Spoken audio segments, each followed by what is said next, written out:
రాష్ట్ర ప్రభుత్వం ప్రతిష్టాత్మకంగా చేపట్టిన 2 లక్షల రైతు రుణమాఫీపై రైతుల సమస్యలపై గజ్వేల్ రైతు వేదికలో ఏర్పాటు చేసిన సమావేశం నిర్వహించారు. సిద్దిపేట జిల్లా గజ్వేల్ నియోజకవర్గంలోని లబ్ధిదారులకు పట్టణంలోని రైతు వేదికలో రుణమాఫీ సమస్యలపై సూచనలు చేశారు. ఈ సందర్భంగా మీడియాతో మాట్లాడుతూ ఇప్పటి వరకు నియోజకవర్గంలో 24,000 మంది లబ్ధిదారులకు 2 లక్షల రూపాయల రుణమాఫీ జరిగిందని, సాంకేతిక కారణాల వల్ల మరో 1,100 మంది అర్జీలను రైతుల ద్వారా స్వీకరించిన వ్యవసాయ అధికారులు త్వరలోనే వ్యవసాయ అధికారులకు రాష్ట్ర ప్రభుత్వం ప్రత్యేక యాప్ అందించి యాప్ ద్వారా రైతుల సమస్యలు తీర్చుతామని తెలిపారు. ఇప్పటి వరకు 60 నుంచి 65% వరకు రైతులకు రుణమాఫీ జరిగిందని, ప్రతి రైతు వేదిక వద్ద వ్యవసాయ అధికారులు రైతుల సమస్యలు పరిష్కరించడానికి అందుబాటులో ఉంటారన్నారు. దేశంలో ఏ రాష్ట్రంలో జరగని విధంగా 2 లక్షల రుణమాఫీ పథకాన్ని అమలు చేస్తుంటే ప్రతిపక్ష పార్టీలు కాంగ్రెస్ ప్రభుత్వంపై బురదజల్లే ప్రయత్నం చేస్తున్నాయని, రైతుల్లో అపోహలు సృష్టిస్తున్నారని వారు ఘాటుగా విమర్శించారు. గత 10 ఏళ్లలో బీఆర్ఎస్ ప్రభుత్వం రైతులకు ₹1,00,000 రుణమాఫీ ఎంతమందికి చేశారో నిరూపించాలని సవాల్ విసిరారు. కేవలం స్థానిక సంస్థల ఎన్నికలను దృష్టిలో పెట్టుకుని బీఆర్ఎస్ నాయకులు అసత్య ప్రచారాలు, గ్లోబల్ ప్రచారాలు చేస్తున్నారని, బీఆర్ఎస్ నేతలు ఎన్ని అసత్య ప్రచారాలు చేసినా గత ఎంపీ ఎన్నికల్లో ఎన్ని సీట్లు సాధించారో ప్రజలకు తెలుసునన్నారు. ఈ కార్యక్రమంలో డీసీసీబీ చైర్మన్ చిట్టి దేవేందర్ రెడ్డి, మాజీ మున్సిపల్ చైర్మన్ గాడిపల్లి భాస్కర్, ముడుపు భూమిరెడ్డి, కాంగ్రెస్ పార్టీ ప్రచార కార్యదర్శి నిమ్మా రంగారెడ్డి, కాంగ్రెస్ పార్టీ నేతలు సుభాష్ చంద్రబోస్, జాహీర్ ఖాన్, నియోజకవర్గ వ్యవసాయ అధికారులు, రైతులు పాల్గొన్నారు. రైతులకు రుణమాఫీ కాలేదని దీని మీద పెద్ద రచ్చరచ్చగా చేస్తూ ఉన్నారు కాబట్టి దీనికి పత్రికా విలేకరుల ద్వారా మేము కూడా సంజాయిషి అనేది చెప్పడానికి నేను వచ్చాను. దీనికి ఒకటే గుర్తుపెట్టుకోవాలి, మనము ఇంతకుముందుకు ₹1,00,000 రుణమాఫీ చేస్తామని చెప్పినాం. కేసీఆర్ గారు బీఆర్ఎస్ ప్రభుత్వంలో 25,000, 50,000, ₹1,00,000, 75,000, ₹1,00,000 కూడా చేస్తామని చెప్పాం. మీరైతే నిజంగా ఏ ఊర్లో మనం 100% రుణమాఫీ చేసినామో ఒక్కసారి ఆత్మవిమర్శన చేసుకోండి. వీళ్ళని విమర్శించేది కాదు, కానీ ఇది మనకు 31,000 కోట్ల రూపాయలు మేము రిలీజ్ చేయాలన్నది ముఖ్యమంత్రి రేవంత్ రెడ్డి గారు, తుమ్మల నాగేశ్వరరావు గారు కూడా చెప్పారు. అదే ₹1,00,000, ₹2,00,000 వరకు కూడా రుణమాఫీ చేసేకాడికి బీజేపీ, కాంగ్రెస్ పార్టీలకు అతీతంగా ఏ పార్టీ అయినా సరే రైతులు అప్పు తీసుకుంటే 2 లక్షల వరకు కూడా వచ్చినాయి. అందరికి కూడా వచ్చినాయి. అందరికంటే ఓన్లీ రిలీవ్ చేసినాయి ఇప్పటి వరకు 18,000 కోట్లు, ఇంకా 13,000 కోట్ల రూపాయలు ఇంకా రిలీవ్ చేసేది ఉంది. దానికి 2 లక్షల కంటే ఎక్కువ ఉన్న వాళ్ళకు రాలేదు. ఆ 2 లక్షల వరకు ఎక్కువ ఉన్న వాళ్ళకు ఆ ఎక్కువ అమౌంట్ కట్టిన తర్వాత 2 లక్షలు ఇస్తామా, లేకపోతే ఆ ఎక్కువ అమౌంట్ కట్టకుండానే 2 లక్షల రూపాయలు ఇస్తామా? మన మంత్రివర్గం అంతా కూర్చుంటున్నారు, మంత్రివర్యులు మాట్లాడుతున్నారు, ముఖ్యమంత్రి గారు మాట్లాడుతున్నారు. అది మాట్లాడి 2-3 రోజులలోనే వాళ్ళందరి అకౌంట్లలో కూడా అమౌంట్స్ రావడానికి సిద్ధంగా గవర్నమెంట్ ఉంది. మనం అందరం నాయకులం కూడా ప్రతి ఒక్కరం కూడా రైతులను రెచ్చగొట్టే పద్ధతిలో పోకుండా ఏ రైతుకైతే రాలేదో ఆ రైతుకు భరోసా ఇచ్చుకుంటూ, నేను అవసరం అనుకుంటే మిత్రపక్షం నాయకులు హరీష్ అన్న కానివ్వండి, ముఖ్యమంత్రి గారు కానివ్వండి, కేటీఆర్ గారు కానివ్వండి, ఎవరికైతే రాలేదో ఆ 100 మంది అప్లికేషన్లు వచ్చినాయా, 1000 మంది అప్లికేషన్లు వచ్చినాయా, అప్లికేషన్లు తీసుకుని రండి. మీకు ఎవరు నాయకులు తెలియని వాళ్ళు కాదు, రేవంత్ రెడ్డి తెలియని వాళ్ళు కాదు, తుమ్మల నాగేశ్వరరావు గారు తెలియని వాళ్ళు కాదు. అక్కడికి వచ్చేసి వాళ్ళ దగ్గర పెట్టేసి వాళ్ళందరికీ కూడా తప్పకుండా రుణమాఫీ చేపించడానికి సిద్ధంగా ఉండాలి. ఎవరికో రేషన్ కార్డు లేదు, ఇక నీకు మాఫీ కాదు. రేషన్ కార్డు లేని వాళ్ళకు ఎట్లా చేద్దాం, ఆధార్ కార్డు లేని వాళ్ళకి ఎట్లా చేద్దాం, రుణమాఫీ ఎట్లా చేద్దామనే ఆలోచనలే ఉంది గవర్నమెంట్ తప్ప మేము వీళ్ళకి ఇచ్చేసి 18,000 కోట్లు ఇచ్చి చేతులు దుడుపుకున్న లేరు. ఇంకా 13,000 రూపాయలు కూడా 13,000 కోట్ల రూపాయలు కూడా తప్పకుండా ఇవ్వడానికి సిద్ధంగా ఉంది గవర్నమెంట్గా. కంపల్సరీ ఒక 4-5 రోజులలోనే చేసి ముఖ్యమంత్రి గారు కూడా మంత్రి గారితో కూడా మేము మాట్లాడడం జరిగింది.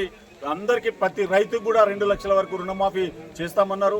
దానిలో గైడ్ లైన్స్ ప్రకారం కొంతమందికి ఎవరికైనా పెద్ద ఇన్కమ్ ట్యాక్స్ కట్టే వాళ్ళకు రాకపోవచ్చు తప్ప ఇన్కమ్ ట్యాక్స్ రిన్యువల్ చేసుకొని ఏదో చిన్న ఇల్లు లోన్ కోసమో లేకపోతే బైక్ లోన్ కోసమో చేసుకునే వాళ్ళకు కూడా 50,000, 60,000 కట్టుకునే వాళ్ళకు కూడా మాఫీ చేయాలని ఆలోచనతో మా నాయకుడు రాహుల్ గాంధీని తీసుకొచ్చి వరంగల్లో ప్రకటించి ఆ బాధ్యత నెరవేర్చే విధంగా కాంగ్రెస్ ప్రభుత్వం పనిచేస్తుంది. మేమే చెప్పినాం 31,000 కోట్లు మేము రైతు రుణమాఫీ చేస్తున్నామని, కానీ ఇప్పటికి పంపిణీ జరిగింది 18,000 కోట్లే. ఇంకా 13,000 కోట్లు రుణమాఫీ చేసేది ఉంది. అవి కూడా చిన్న చిన్న క్లారిఫికేషన్ తీసుకొని రైతులందరికీ రుణమాఫీ చేయాలన్న ఆలోచనతోనే ప్రభుత్వం 31,000 కోట్లు పెట్టుకుంది. 13,000 కోట్లు ఇంకా బ్యాంకులలో ఉన్నాయి. వాళ్ళవి అన్నీ కూడా రైతులకు చేసే బాధ్యత తీసుకుంటాం. కానీ నిన్నగాక మొన్న ఈ టీఆర్ఎస్ వాళ్ళు ఒక ధారణ పెట్టుకోరు, రైతు రుణమాఫీ చేయలేదని. కానీ ఆ ధారణలో ఎంతమంది రైతులు ఉన్నారు వాళ్ళందరికీ కూడా మా దగ్గర ఫొటోస్ ఉన్నాయి. వాళ్ళని రేపా ఇంకా 4 రోజుల లోపల రానోళ్ళందరూ వచ్చి కూడా ఇక్కడ ఏవో రైతు వేదిక ఆ దొరనే కట్టించిండు, అక్కడ వచ్చి అప్లికేషన్స్ ఇస్తే వాళ్ళందరికీ ఇచ్చే ప్రయత్నం కూడా చేస్తాం. సరే, ఇవన్నీ చేస్తూ మరి మన ఎమ్మెల్యే కేసీఆర్ ఉండే అందరికీ ముఖ్యమంత్రి మనకు ఎన్ని వాగ్దానాలు చేసిండో మీ అందరికి తెలవాలి. 2014 2018 450 వాగ్దానాలు చేసిండు ఆయన. ఒక్కొక్క వాగ్దానాలు అన్నింటిలో పోలేము, కొన్నైనా మీరు చూడాలి. రైతులకు దళితులకు 3 ఎకరాలు ఇస్తా అన్నాడు, కానీ మీకు తెలవాలి మన గజ్వేల్ ఆయన ఎమ్మెల్యే మొదలైతే గజ్వేల్ ఇవ్వాలి. 3 ఎకరాలకు ఎన్ని ఎకరాలు ఇచ్చిర్రో ఒక 10% కూడా ఇవ్వాలి. ఉన్నాయి గుంజుకున్నారు పేద రైతులది. అదేవిధంగా మేము అడగలే, దొర గెలవంగానే ఇక్కడికి వచ్చిండు, విజయోత్సవ సభ పెట్టుకున్నాడు, 5,000 ఇండ్లు మున్సిపాలిటీకి ఇస్తా అన్నాడు. ఇప్పటికి కూడా ఎవ్వరు రేషంతో అడుగుతలేరు. 5,000 ఇస్తా అని ఎన్ని ఇచ్చిండో మీరు చూడాలి. ఆయన కట్టించినవి 1,200 1,800 కట్టించినవి ఎవరికి ఇచ్చిరో మీకు తెలుసు. అక్కడ ముంపు గ్రామాల మల్లన్న సాగర్ కొండపోచమ్మ వాళ్ళు వచ్చిన వాళ్ళకు ఇచ్చి ఇప్పుడు చాట్ల తౌడేసి మన కొట్లాట పెడుతున్నాడు. అవి అలాట్ చేసి పోయే ముందు ఎవరికో ఇచ్చిరా అన్నాడు. ఆ ఇచ్చిన వాళ్ళకి అప్పచెప్పిండా? అప్పచెప్పలే. అంటే ఒక ఏ విధంగా ఉన్నది ఆయన మనస్తత్వం. నేను ఎట్లయినా ఓడిపోతున్నా, వీళ్ళకి కొట్లాట పెట్టాలి, ఎవరు ఆ ఇళ్ళలు ఉండొద్దు, ఆ ముంపు గ్రామస్తులకు ఇచ్చే ప్యాకేజ్ ఇయ్యలే, కొత్తగా గజ్వేల్ వాళ్ళకి ఇస్తా అని ఆ ఇళ్ళలో సర్టిఫికేట్స్ ఇచ్చారు. వాళ్ళిద్దరు కొట్లాడుకుంటారు. అంటే కేసీఆర్ మనస్తత్వం ఎట్లడో మీ అందరు తెలవాలి. నన్ను మళ్ళీ 3వ గెలిపించినా ఇక్కడ గజ్వేల్లో ఎవరు సుఖంగా ఉండొద్దు, కొట్లాడుకుంటూ ఉండాలి.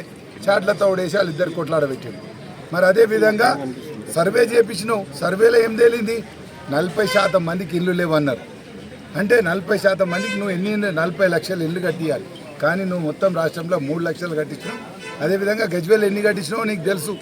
మల్లన్న మన ఎర్రవల్లి నరసన్నపేట ఆడ కూడా అనుకున్నాను కట్టియలే. నువ్వు ఎమ్మెల్యే ఉండే మాకు చేయలే, ఇంకా వేరే వాళ్ళకి చేస్తా అని మాటిస్తున్నావు. ఈ విధంగా నువ్వు శ్వేతపత్రం రిలీజ్ అయ్యి నువ్వు ఉన్నప్పుడు ఎమ్మెల్యే ఉన్నప్పుడు 10 ఏళ్ళ గజ్వేల్ వాసులకు ఏం చేసినావు, ఎందుకు చేయలేకపోయినావు? ఒక రింగ్ రోడ్ తీసుకున్నావు, ఎవడైనా చూస్తే ఊంచుతాడు. ముఖ్యమంత్రి అయ్యి కూడా ఒక రింగ్ రోడ్ పూర్తి చేయలేని అసమర్థుడు కేసీఆర్. మరి ఇవన్నీ చర్చకు మేము రెడీ. ఇక ఈ దొరగోడు కొత్త తుపాకీ రామన్ లెక్క తిరుగుతున్నాడు. నేను అది చేసినా ఇది చేసినా. నువ్వు ప్రజలతో ఎప్పుడు ఎన్నుకోబడ్డాను రమ్మను. ఆయన రాకపోతే ఆయన అల్లుని రమ్మను, ఒక వేదిక ఏర్పాటు చేసుకుందాం. గజ్వేల్లో నువ్వేం చేసినావు, మేమేం చేసినాం, మేమేం చేస్తాం. మరి నువ్వే ఎమ్మెల్యే ఉండి ముఖ్యమంత్రి ఉండి నువ్వు చేయలేకపోయినావు. ఇప్పటికి కూడా ముఖం లేదు. 8 నెలల ఒక్కసారైనా 3వ గెలిపిస్తే నా ప్రజలుండ్రు గెలిపించిర్రు అని ముఖం చూపెడతా. నా ఊరికి వచ్చి నిన్న జెండా వందరం ఉండే, ఆ జెండా వందరం కన్నా నీ క్యాంప్ ఆఫీస్కి వచ్చి జెండా ఎగరేచ్చు కదా. ఆ బాధ్యత కూడా లేదు. అంటే ప్రజలు అర్థం చేసుకోవాలి, కేసీఆర్ను మోసం చేసుడే అలవాటు కేసీఆర్కు. మరి అల్లుడున్నాడు హరీష్ రావు, మరి ఆయన బాధ్యత తీసుకొస్తుంటాడు. ఆయన దగ్గరికి పోతే నేనున్నా నాకు చెప్పమని. అదే నీ సిద్దిపేటల 4 నెలల్లో బస్ స్టాండ్ కూలగొట్టినావు, కట్టుకున్నావు. మరి మా దగ్గర చూడు ఇప్పుడు నీ తర్వాత నీకన్నా మొదలు బస్ స్టాండ్ కూలగొట్టిరు. ఇప్పటికి అట్లనే ఉన్నది. అందుకోసమే ప్రజలు గమనిస్తారు. కేసీఆర్ హరీష్ రావు మీ ఇద్దరు కూడా మామ అల్లుళ్ళు ఏ విధంగా గజ్వేల్కు మోసం చేశారు.